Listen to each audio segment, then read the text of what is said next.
Hello there.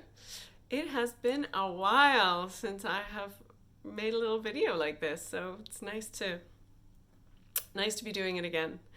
I am partly inspired to do this by two of my former students and women writers who I continue to mentor and who continue to inspire me. And they are Fenech, the author of the wonderful historical novel, The Eight-Pointed Cross, and Tina Biere, in a very different genre that I so happily and lovingly mentored her through. It's such a great book. Tina Biere wrote a speculative fiction novel called What Branches Grow. So I'm proud of both of them. These are recently published books, which you can find on Amazon and in other places, and I'll link it below in my comments, or at least mention their names so that you can find them. Anyway, we decided we should share more of our work. So I encouraged them to post our live reading, and I'm I'm late to post my own live reading, but better late than never. And I will read from The Change Room, which is my most recently published book. It's a while now. It was published in 2017. And The Change Room is a novel that's very much about change. It's about change in personal relationships. It's about change in sexual identity and sexual choices. It's a book about family relationships changing, our relationship to the past changing. It's very much a book about work. And one of the characters, in fact, the mysterious and beautiful Shar, is on the cusp of making a big change in her work life. She's about to become a therapist. And so this book is very close to my heart because it was the book that taught me how fascinated I have been for many years by therapeutic work and therapeutic pursuits, which has led me to become a therapist, specializing in particular in OEI, observed and experiential integration, a trauma therapy, which helped me immensely in my own life, starting 20 years ago. And now I'm a practitioner in that field. So it's very, very exciting to think that my own fictional character, she really was teaching me what my own next transformation would be. So it's very fun to think about that. I'm not going to read a passage of hot sex.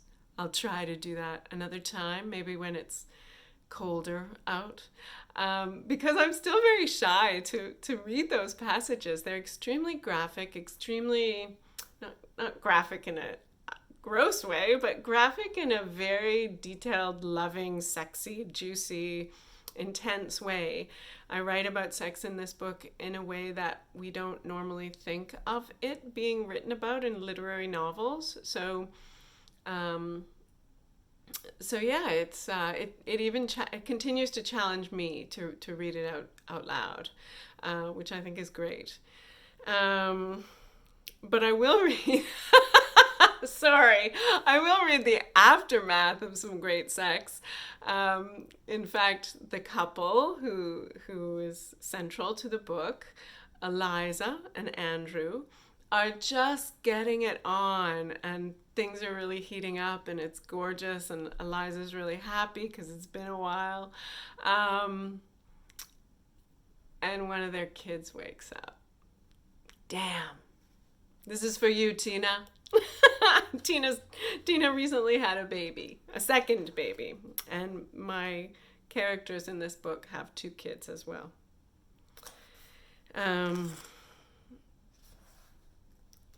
So yeah, there's been this long journey to get into this wonderful position, and then Andrew pauses and says, "Shh. Sorry, do you hear that?" Eliza didn't care. She didn't want to listen. If it was a burglar, he could take the silverware, her wallet on the sideboard, the computer on the table, and she knew it wasn't a burglar. But Andrew stopped.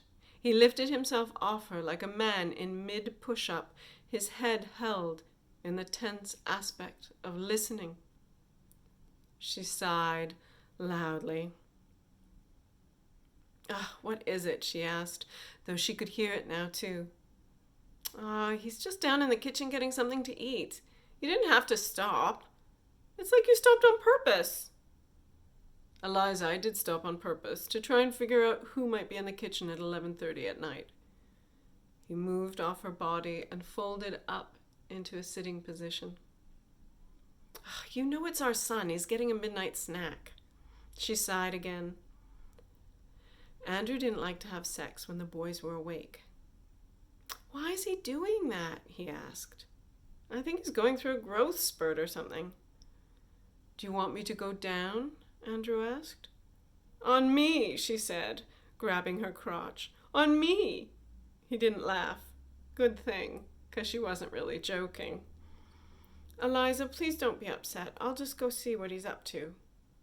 She gasped. It was that bad. She was at the gasping level of indignation. "I'm sick of this." What? Though he knew. And he also knew that she needed to say it. At the moment, it was the only satisfaction he could offer her.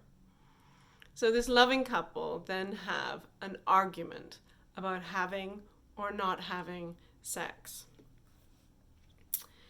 And the end of the argument goes something like this.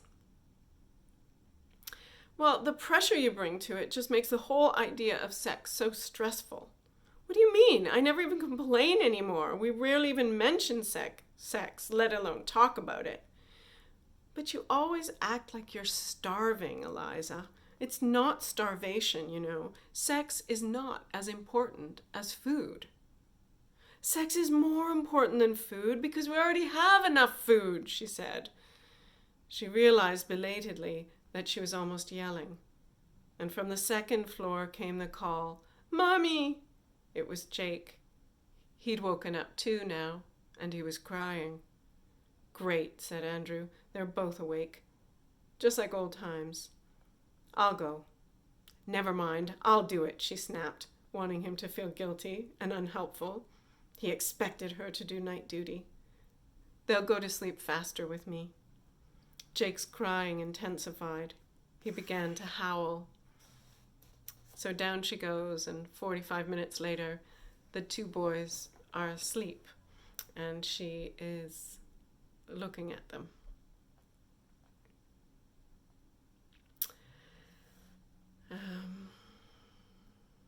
From the time he was born, he had slept that way. He must have rested that way in the womb. His blue eyes were not quite closed. She could see a gray-blue sickle of iris. Then as she watched, they swiveled back and forth under their blue-white lids. Her sons were dreaming a million miles away from her, and yet they were right here, pushing against her skin. She would lose them. She knew she would. That was the whole outrageous point of parenthood. You taught them to walk so they could walk away from you. You raised them well so they could move far away for university and forget your birthday and love other people and want to go to Barbados instead of suffering through Christmas with their parents. She dislodged herself carefully. Then she lifted Jake and managed not to drop his little wrestler's body onto his bed. What toddler? He weighed almost 50 pounds now. She pulled his dolphin quilt over his torso and looked back and forth from one boy to the other. How had either of them ever been so small as to fit inside her body? More improbable, she'd grown them in there with her blood. It was science fiction, the basis of aliens.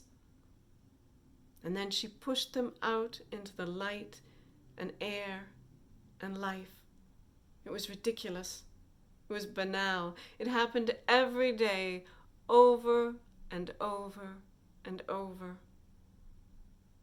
yet each time was always the first, just like falling passionately in love.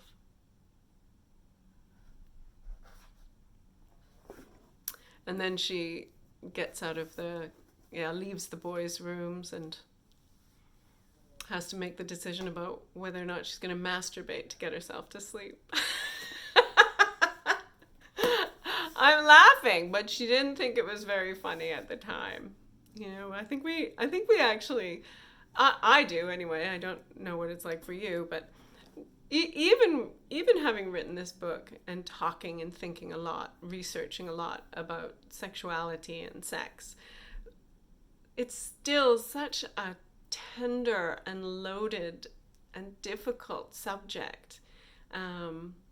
Even when it's the good stuff, like even when it's positive, that my tendency is to laugh about it, to take the edge off. And it's also so sweet, so it makes me happy. The book is full of difficult things, but full of sweetness too. So thank you if you listen to this, and thank you again to my wonderful mentees for all their work and their inspiration and energy. That's Fenech and Tina Biere, mentioned below. Have a good evening. Take care. Bye.